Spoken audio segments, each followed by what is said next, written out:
Le cycliste, contrôlé positif au cannabis, est suspendu pour une période de 8 mois. La commission de lutte contre le dopage en Nouvelle-Calédonie l'a notifié à l'intéressé au mois de décembre.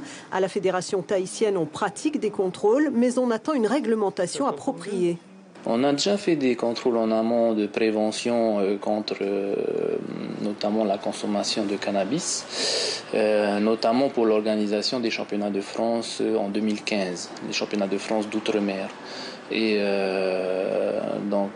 Mais par contre, les textes n'étaient pas encore applicables ici en Polynésie française, donc du coup, on ne pouvait pas sanctionner. Ce sera bientôt chose faite. Si actuellement c'est la réglementation internationale qui s'applique, la Polynésie a adopté 2 textes de loi en 2015 qui encadrent la lutte contre le dopage. La mise en place d'une commission spécialisée devrait accélérer les choses. Ce conseil de prévention s'est réuni.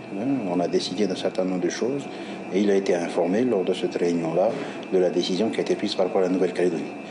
Nous sommes en train de finaliser les arrêtés d'application, c'est ce qui manque à l'heure actuelle, pour que la réforme réglementaire soit effectivement effective et applicable assez rapidement en Polynésie française. À partir de là, nous pouvons opérer un certain nombre de contrôles sur des compétitions organisées par nos fédérations polynésiennes ou tahitiennes.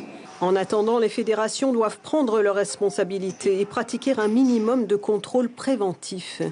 Quand on se déplace aux Jeux du Pacifique ou quand il y a des compétitions internationales dans chaque discipline, le COPF informe les fédérations pour qu'ils fassent des tests, au moins des tests anti-cannabis, avant que nos athlètes participent à des compétitions internationales où il y a des tests, où il y a des sanctions qui peuvent suivre derrière.